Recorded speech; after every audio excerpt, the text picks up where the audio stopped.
Oh, man. Hey, Hey, how you doing, man? How you doing? Good to good. Can you see hear me you. okay? Oh, I can hear you. I can hear you. Okay, How you okay. doing? Well, good, man. Good, good, good. Welcome, welcome. Yeah, I'm getting used to this whole thing too, and I use different platforms all the time. And if you're listening to this, we're doing Instagram Live, and I've done it with other people, but I've never been hosted one myself. So this is the first time for that, and yeah. It's a So pleasure, far, man. so far, so good. But let me do my official introduction and then I'll do my informal introduction. Go right ahead. So I picked out some of what you sent me, and today I'm with Roger Caesar. Roger Caesar is a four-time speech champion, a three-time international award-winning speaker, and a three-time semifinalist at the World Championships. He's spoken for TEDx, MoMondays, Speaker Slam, Fearless Voices, Flip the Script, and Brampton Mastermind. And you probably have to explain some of those ones to me because I'm not familiar with a couple of them, so we can talk Okay. about that later.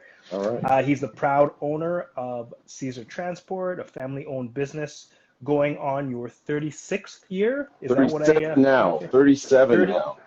37th year. Yeah. And you were also awarded the City of Brampton Volunteer Award. I don't know how you've time to volunteer with everything you've been doing, but that's a lot of accolades. And on an informal note, personal friend and mentor to me as well in my speaking, and just a good guy.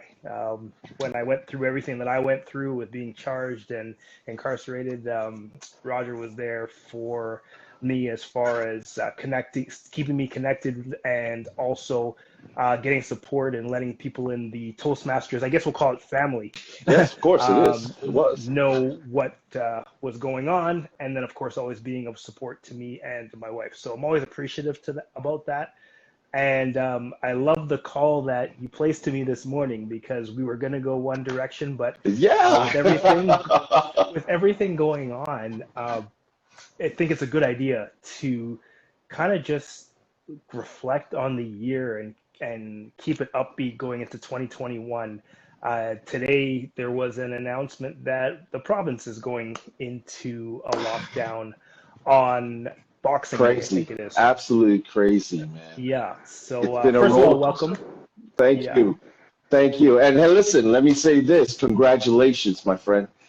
In the introduction that you said there, you clearly said that we have been there for each other, and to know where you came from and where you are right now, man, it's a blessing.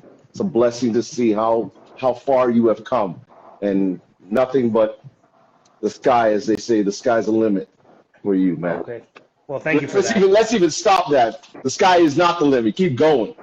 Yeah, go to the stars. Awesome, That's awesome, right. awesome. And yeah, so we're on, like I said before, we're on Instagram Live. There'll be people coming on here, and if there are questions that pop up, anything you want to know, the background of this podcast or live, whatever you want to call it, background of the Rise podcast is I just want to talk about resilience in general Hmm. and just being the strongest people that we can be, and anything we can share, any tips that we can share about doing that.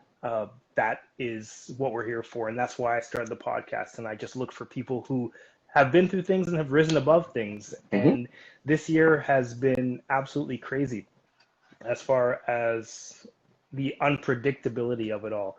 But I wanted Yeah. to start with something that, and get your thoughts on it, that kind of came back to me as we were, as I was looking at your past. You once went skydiving. I did. I And did. you wrote a speech about it. And I wanted to know because I'm someone who's afraid of heights completely, and I can't imagine doing that. And I have a couple friends that have done it, and you wrote a hilarious speech about it. Um, and I wanted to know why you did that. I don't think I really ever asked you that, why you decided to do that, it, and what it's kind of what it's kind of taught you, if anything. it was a dare. It Oh, was a dare. okay. Plain and simple. It was one of those situations where it came up in conversation. And the reality is, I always had it on my bucket list. That was one of the crazy things. Everybody should have one crazy thing that they want to do, just something crazy. Doesn't have to, doesn't have to be something where it's life or death, obviously, but Yeah. just something crazy that's on that bucket list. And that was one of those things that was on mine that I wanted to do. And, I obviously was scared, obviously, but I wanted to do it. So once, and even in the speech, I said, sometimes you have to have a little bit of that liquor in you. And I was young, dumb like that, and had a lot of that inside of me. So I decided to do it. It had some fun. And, the training for it is intense.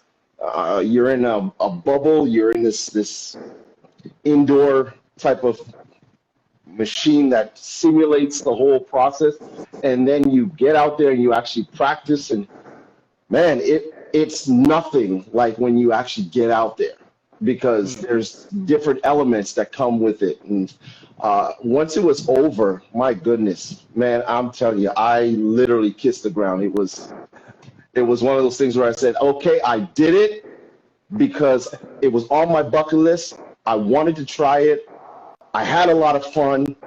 I won't do it again. I will not do it again.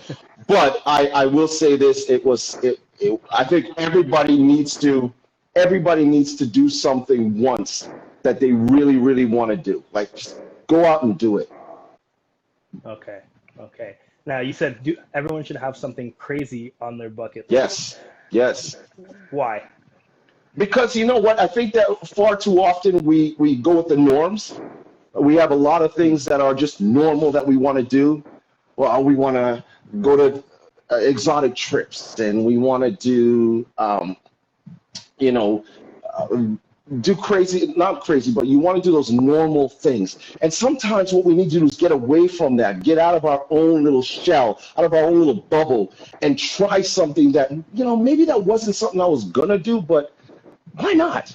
I mean, I had a friend of mine who wanted me to also do, and I'm trying to remember what it was. She's up in Sudbury, and she wanted me to do some winter sport. I don't know. It's on the one ski or whatever they call that thing. Snowboarding? Snowboarding. There you go. My bad. I couldn't remember what it was, but she wanted me to try that. And I had already did the skydiving thing. I never did any real winter sports, so to speak, other than hockey and skating and stuff like that, but nothing extreme.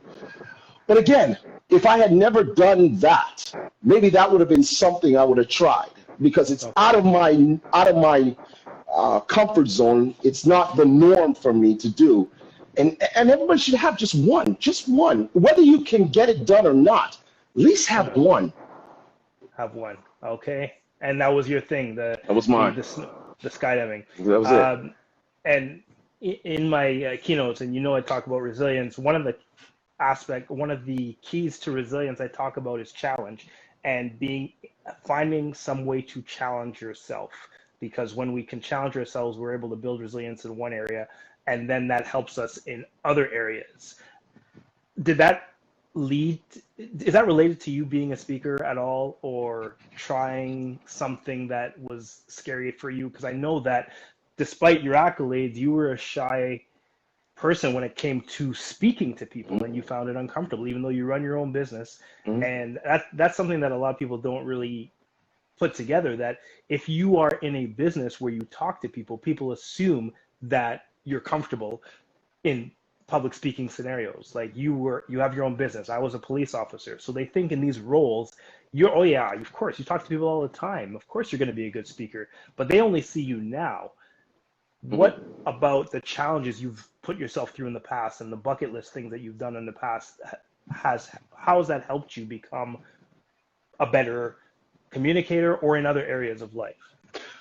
Well, I will start with this.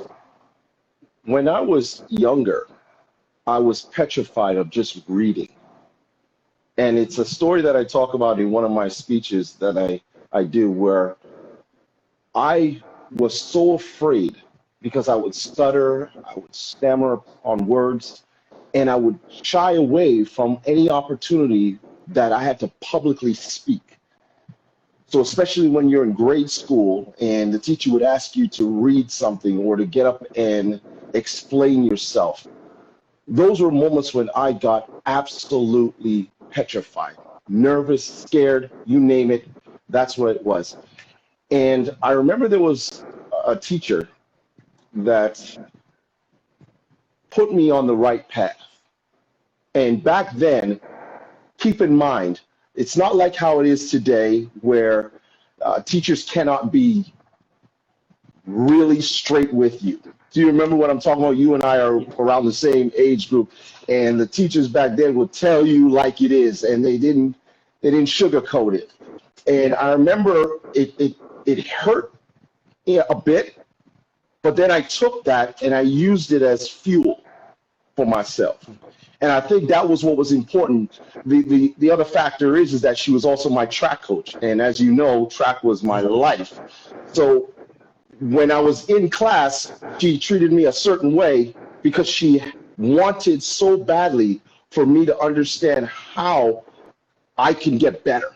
There is the possibility because she sees it when I was out on the track. She knows that when I put my mind to it and I really concentrate, I can do it. So that nervousness that I had growing up in the public speaking element, she saw it as a challenge for her as a teacher to bring that out of me because she saw it in me when I was on the track. And she said, if you can do it there, why can't you put that same effort into speaking and reading as well? So after a while, that's exactly what happened. I started to really get comfortable doing it. And yes, it took a little while. And don't get me wrong, and for those people who are coming on and are listening, doesn't mean that I'm not nervous still now. It's just I know how to control it a lot better. And so for me, when it came to actually getting into Toastmasters and of course the business and everything like that, those came because I always kept on using that fuel, that challenge, that, okay, I can do this. There's nothing that says I can't do it. I could do it. Is it going to happen on the first try? Maybe not, but I can do it. Absolutely. Absolutely. There's so many things I can pull from that. And there's people that relate on here too. Ashley said she can absolutely relate. And she was petrified to read out loud too. And Ashley is a good friend of mine. So I know where she is now and where she came from. So that's good. Thank you for sharing that. You mentioned your teacher saw kind of what you could be. She saw your potential. And a part of me wonders if your message now had anything to do with that, finding your greatness, seeing your greatness in other people, right? Yes. She saw that in you. And you mentioned that you were really good on the track field, right? So you were good at track and field, but you weren't good in another area. And I think that's an important nugget for people when they are scared in one area. It's almost like you have to look at another area where you may have succeeded. And is that something like if a lot of teens follow me, and if I was going to share a message with them, what would you share with them as far as if they feel they can't do something in an area? Do they look at other areas of their life where they have succeeded? Is that how they become successful in a new area, just like you did? It's not always going to work out and translate into that. And I want to be cautious in saying that. I think what it comes down to, again, and we use this term very loosely, and it's that when you have the right people around you, when you have the right people around you that are there to help you, you're talking about teens and you know my story from what we talked about, and that's for another day. But the reality is that sometimes what we go through, if you have the wrong people with you, it can take you down the wrong course, as they say. My teacher, and we all have people in our lives, and we hope, or better yet, let me put it this way, we hope that we all have people in our lives that are there to genuinely guide us in the right direction. She was one of those people. I've had many others along the way that were there doing that. It's not necessarily that always you're going to have things work out by looking at something else that you're doing. No, sometimes it's within you, and it's also the people that are around you helping you to see it, because we don't always see everything, right? Like there are things that we don't see in each other, in ourselves. Somebody else has to see it. And that takes me to even with my Toastmasters thing. I didn't see myself being a champion. I saw myself as learning how to speak in front of executives, in front of other people, anytime, anywhere. That's what I saw.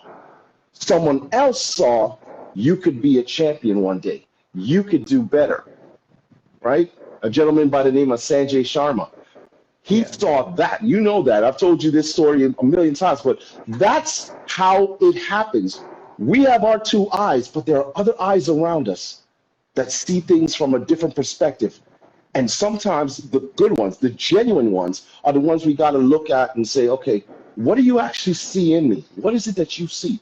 And when you can get the positive advice from them, that helps you transform into who you could be. Okay. So we need that one person. And I guess it doesn't even have to be everybody that you surround yourself with. You just need that one person. No. We're in a situation right now where with COVID going on and people having to not be around people or isolate, and they don't have access to so many different ways to meet people that can help them or that mentor. What would you say to them if they're maybe their parents and their family isn't as supportive? How do they find that person that's going to build them up? That's a good question, and that comes back to even people like yourself. People like yourself who are helping out teens. People like myself who are in the gavel clubs. You and I are in the gavel clubs. We see the kids every week. Every time when we go inside there, we watch them, and they may have situations happening within their own lives. And then they look to us who go on stage. We're like role models, right? And I'll never forget a situation that happened when I went to a school and I was speaking there. And when I got off the stage, I asked them one specific question. When I was on stage, I asked them a specific question. I said, when you look at me, what do you see? And it was funny because I was dressed up, nice suit on, and the answers were what you expect. Is, oh man, you're successful. Oh, you got money, this, that, and the third. And I said, yeah, but you don't know a person's story until you really dig deep and find out. And when you find out about a person like these kids, when they have an opportunity to talk to someone like yourself or even myself or other people who we see, Jeff, geez, our good friend Jeff as well. How many times do we see him out there doing the same thing? And I came off that stage and I remember a young girl coming up to me and she said, I just don't like myself. It's the hardest thing to hear a young child, in their teens saying, I just don't like myself. But when I heard you, I know that I can be a better person if I start to look at myself differently. See, magical moments happen like that, right? These are those magical moments when we as speakers get on stage and we hear, if it's not just a young child, but even adults come up to you and say, oh my God, you changed me with just that. These are those moments that we look for as a speaker. We don't look for the entertainment. We don't look for the accolades. We don't look for, the self-deprecation. No, we look for that moment when someone, just one person, and I've always said this, it doesn't have to be 700 people in an audience coming up to you and saying, man, that was absolutely great. That was wonderful. That was amazing. No, it's that one or two people that come up afterwards and say that you changed their life. And that was important, that you allowed them to change what their perspective was of their self. And change what they see when they look in the mirror. And I think you're absolutely right. That's I remember that I spoke at a conference last year, and what impressed me is Jeff was speaking, and I went to his session, and what he said was very impressive. It was a very good speech, but what really impressed me was when I went into the hallway, I saw students talking to him, and he kind of had a group hug with them. I think he has a video of it on his website, and that's what impressed me more than the Right. talk, and seeing people come up to you when they they like what you've done, and when they come up to you months later and say, you know what, I still remember that advice your grandmother gave you, or I still remember that and I used that. And I Those are think the that's things. it. And that's it as well, right, Kwesi? I think that even with that point that you're making, when months, years later, someone can come up to you. I've often talked about the story with my grandmother, as you know, and I have often talked about the fact that when I went back 1 year later to the World Championships, a young gentleman, you know, fought his way through the crowd in the middle of the foyer and walked up to me and said, "My God, I remember you. You're the guy who did the speech about your grandmother." This Mm, is a year later. yeah. And he recognized me and he said, "You know what? I went home and I went to my grandmother's and I said, I will never take you for granted again." You see, that to me, that's powerful. That's powerful when you can move someone that much that not only did they do something with what you said, but that a year later they can still take that same message or remember you for that message and still come back and talk to you about it. That's the power of what we do, Absolutely. right? Absolutely. And yeah, messages that last beyond the stage. Beyond the stage. I Um, like that. That's how you gotta say it. Messages that last beyond the stage. yeah, Right? exactly. I'll have to cut There it this is. piece out You gotta and cut that save one. that That's it recording. right there. Messages beyond the stage. That's it. I wanted to ask you, this year with everything being locked down, there's a lot of uncertainty. And I'm a parent to an 18-month-old, but you have an adult and a teenager, right? Yeah. What kind of messages are you telling them, and what kind of questions are they asking you that you've had to deal with, or maybe even ask someone else for advice with to help them? Because I'm learning, and one day my son will have questions about many things. And what are some of the things that you have to deal with? I mean, you have two girls, I have a boy, but same deal. What are you telling them to help them build, I guess, resilience or just toughness, grit through this whole thing? Well, the one thing that you have to do as a parent is just be real. Number one, be real. Don't sugarcoat anything. And that's just the way I was grown up. And I believe that that's important because regardless if the kids are going to like what you have to say, you hope that if they will respect it and they'll understand that it comes from the heart. It comes from a good place, right? And this whole pandemic, I mean, you say to talk about with the kids, like what have I had to say to the kids? I mean, look at myself. I mean, I thought about it myself. And for me, listening to my children asking questions or wondering, well, how long is this going to go on and what are we going to do and how are we going to move forward with the new normal? These are questions that you sit down and you have to really talk about. You have to talk about it. And when we talk about just growing up in general, and you've got, your son now, what, he's 2 now, right? Almost 2? Is he almost 2 or what? Yeah, 1.5. 1.5, right? 1.5, yeah. Yeah, I mean, there's going to be a lot of things in his world, his new world, that are going to be very different from what we knew. And that's also key, is continually learning as well. As adults, we got to learn as well along with them. So we're learning all these new things that are happening as well. None of us expected this to happen. Come on, like unless you really were able to foresee this coming, none of us saw this coming like that. So for me, I think it's important that we take those moments and use them to have those great conversations, right? I mean, my 15-year-old, she hates that she had to stay home and do her schooling online because her mentality was, why? Oh, it wouldn't happen to me. Nothing's going to happen to me. I'll take care of myself. I'll be okay.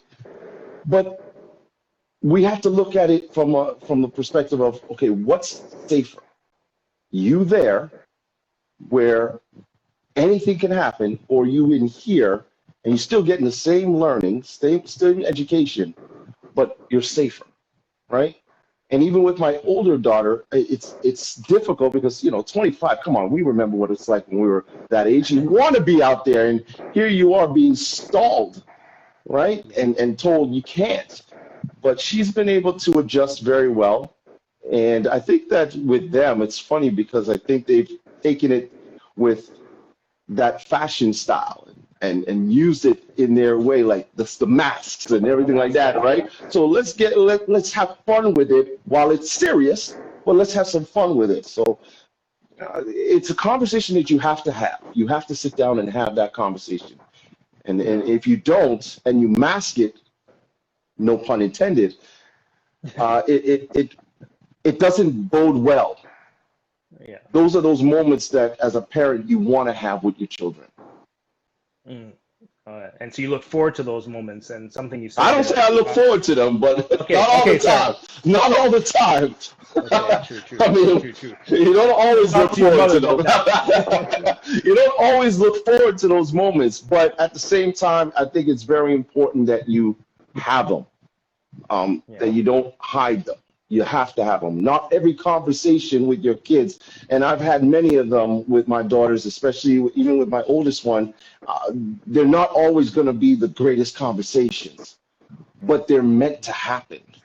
And I think that just like our parents did for us, eventually you realize the importance of what they were saying. And then that's where that respect level comes in. And how do, like, if someone's in a situation where their parents aren't having the conversations, or maybe they're uncomfortable, what do you say to a teen to get, what do they say to their parents to try to get them to open up? How does that work in reverse if it's not happening? Yeah, that's a difficult thing, and we've seen that happen time and time again. It's not that the child isn't willing. It's not that the child isn't willing to have those conversations. It's more that the parent isn't, or they're worried to say anything. And I think that again is all about the give and take, trying to see if you can generate some type of conversation. Or the other thing is to find someone who, not a friend. I don't always agree with talking to friends or anything like that, but I think that if there is a teacher or a counselor or someone that you can talk to, that you can get that advice from, if it's too difficult at home. Not everybody has the greatest home life, and we understand that. We hope that you do, and we hope that there is that element where you can sit down with your parents and have those conversations, those really serious conversations, not just with COVID, but with everything in life in general. But when you can't have those, you hope that they can find someone who is like a counselor, again, like a counselor or a teacher, someone who can really be there and have your best interests at hand, right? That's important. Now, and I'll just extend for both of us, if you don't have that and you can't find that counselor, you reach out to Roger at Caesar Empire. You reach out to me, Kwesi Speaks Here. Yes, for sure. You can absolutely reach out to either of us at any time. And I know that I could reach out and just say that on your behalf. Yes, that if you don't have that question person about you it. can talk to. No question about it. And we don't know everything, but we know something. Someone said you're amazing. So there you go. And your advice is amazing too, Appreciate right? it. Thank you. And we will be remiss. We're at the end of the year now, and it's been a crazy year. And it's kind of interesting. We said we want to keep it light, and there's so many things to talk about. And I know we're trying our best to do that, but we'd be remiss if we didn't talk about the issues with race. And in North America, I mean, are your kids asking you any questions that have been difficult to answer, that you've had to kind of reach out and get some help with? And what did you tell them if they asked you anything about the situation? Obviously, my son's not asking any of that. He's too young. But what about your kids? Well, I come from a family where this is conversation at the dinner table. These are conversations we've had because we realize as Black people, we've had our challenges And we've understood that, even like my parents would tell us these things from when we were kids, that, you know, you have to work twice as hard. You have to, when you think that an 80 or a 90 is good enough, you better go for the even higher, simply just because of who you are. And regardless, for those who may think, well, that's not true, or I've never had that happen. The reality is we've seen so many cases where that's a reality. That is a reality, that you have to fight that extra more to get to where you want to get to. And then when we look at what has happened over the course of this year, I've said that, you know, COVID-19 was a blessing in disguise, because it's uncovered what was always there. It's like bed bugs, right? It's like bed bugs that you know they're there, but unless you pull back the sheets and really examine it and shake it out, you can't see it sometimes. And this is what COVID did. It allowed everybody to be at home at a time, a pivotal time, when you actually started to see these things unfold on TV. And I believe it was Will Smith, and I'm going to paraphrase because I can't remember exactly word for word what he said, but he said, the only difference now, as opposed to in the past, is that now we have a camera, right? We can videotape all these things from happening, and you get to see it live. And it's amazing. It is absolutely amazing that, you know, with COVID, being at home and actually being able to see it. That's why we saw such a huge amount of outpour of people coming out and supporting and being out there. Now, not everybody was there for that reason, but the reality is they saw it. And now they realized it was real. And they couldn't just go back to work or say, oh, that happened today?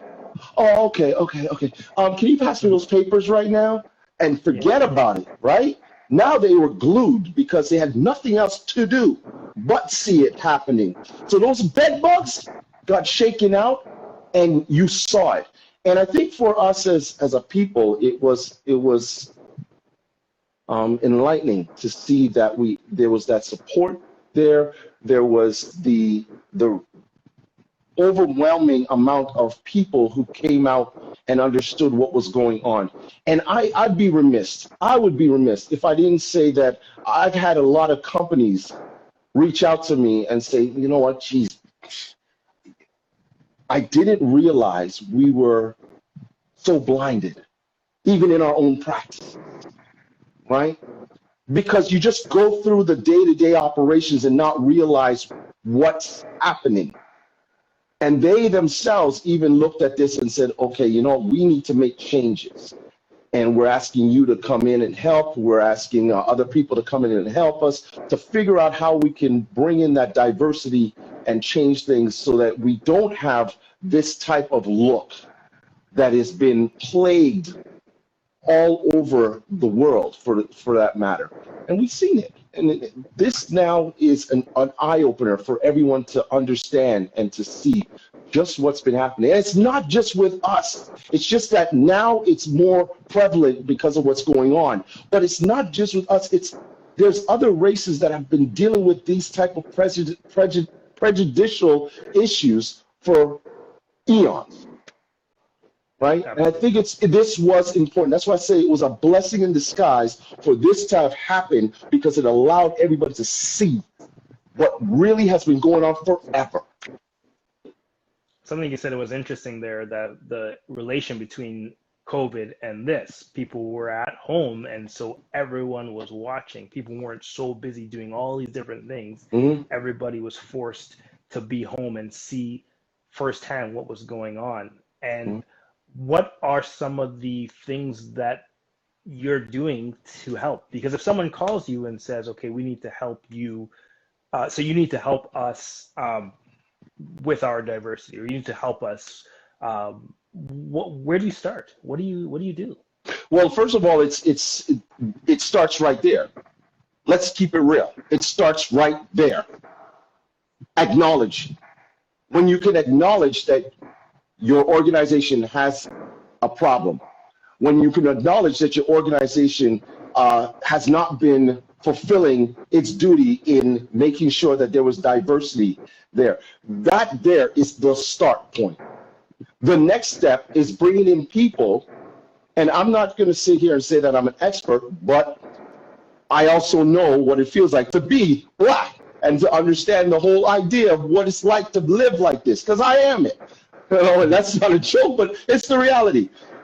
The next step is bringing in people that you know can help you to understand what the company needs to do.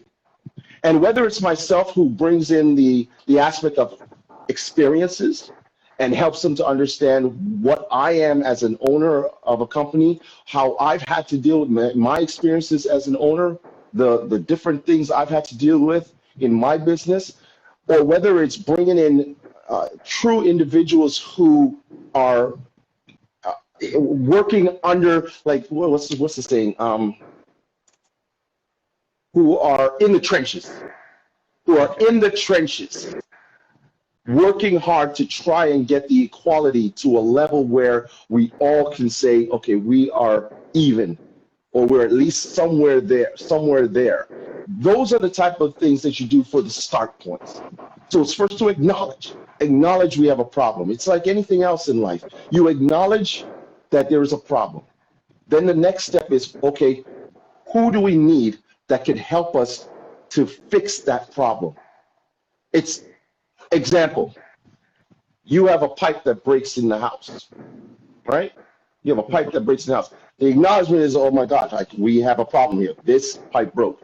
Okay, and this is on a lower level, but I'm just simply saying, the first thing you do is you find a person. Who's that? Plumber. You need a plumber to come in and to fix it because they are the experts. So you bring them in to help you. It's the same thing here. You acknowledge that there's a problem, then you bring in experts that can help you to change the culture, to change the atmosphere, to change what has been the norm at places. And we've seen that. There's a lot of places that have started to do just that now, right? Because they, again, COVID allowed us to see. And now you're starting to see that. Has it changed completely? No. And I think there's still more room. There's a lot more room for us to improve. But it goes way beyond just us as Black people. It goes to others who, indigenous people as well. It goes to different races, Muslims, all these different cultures and races that deal with situations on a daily basis. It takes this cover to be taken off for us to recognize what's going on. Yeah, and you have to recognize it. And it's something that I had learned from, there was actually a teenager that had said it to me.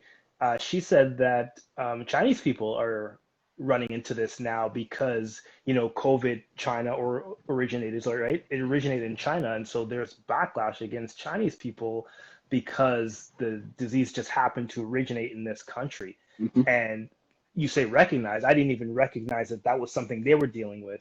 And there's I had something a story about that. I actually had a story about that. Okay, that happened out in California. Happened in California where this young boy leaving school, like leaving university, and he got on the bus. He got on the bus, and when he was on the bus, they literally he started drinking his soda and started coughing. And this was at the height of it, right? This was at the height of it, and the whole bus got in an uproar, and the bus driver had to eventually take him off the bus because he was Asian, of Asian descent, and they just assumed, oh, he's got COVID, oh, he's got it, he's gonna affect us all, and it just happened. And I wonder how much of that they even recognized was just the fear of something they didn't even take time to understand. See, and I like what you just said there. The fear that we didn't take time to understand. What do you think we've been going through? Yeah. No, it's absolutely. But I do like the fact that you've acknowledged that it's other people that have gone through this as well. Oh yeah, of course. And there's a lot of people that have gone through things, because some people don't, right? Some people it's just, okay, my problems, this is what I'm going through, but they don't look at what else is going on out there.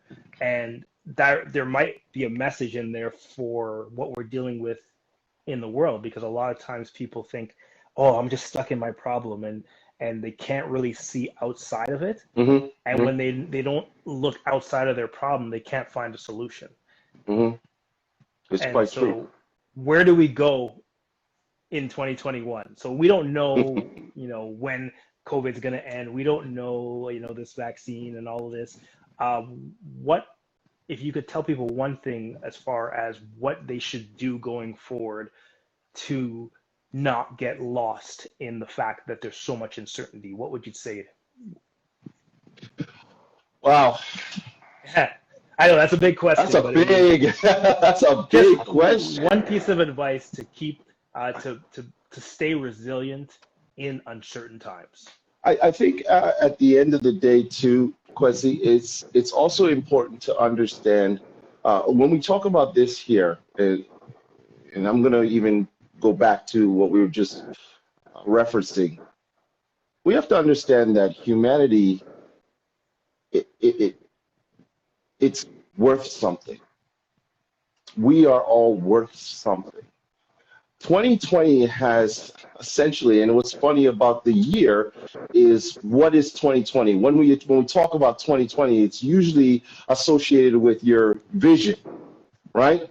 You have 2020 vision. That means you have perfect vision. Well, was anything more perfect than what we saw here?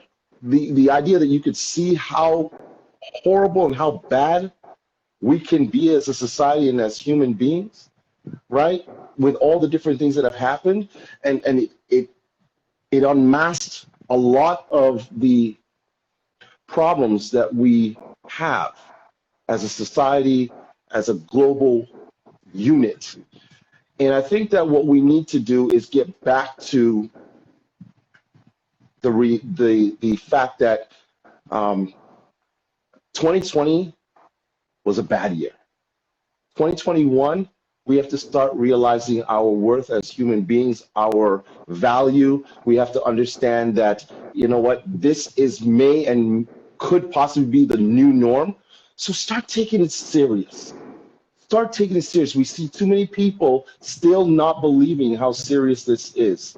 Still not thinking that this is just like a drop in the bucket. That's it. And we're going to get through this. It's going to be fine. Nothing's going to happen. It's nothing. I think what we need to all start doing is understanding the true value of each other and understand who we are and what we mean to this world on a whole. If we can start doing that, then we start moving from the uncertainty that we were talking about in 2020 to, okay, this is what we have to deal with now. Let's deal with it in a proper manner so that we can get through this quicker. All right? We have to learn how to do that. And then on top of that, understand that each and every one of us plays a part. Doesn't matter what color, creed, race, religion you are, we all play a part in making this world a better place. Sounds like a cliche, but it's more than true now that we've seen what we have seen over the past year. And I think it's very important that we take 2021 and we minus the bad vision that we saw in 2020 and start replacing them, putting our bifocals on, so to speak, and start looking at it much more clearly. And if I was going to ask one more question, what is one thing that you might be thinking about doing differently in 2021 to help that happen?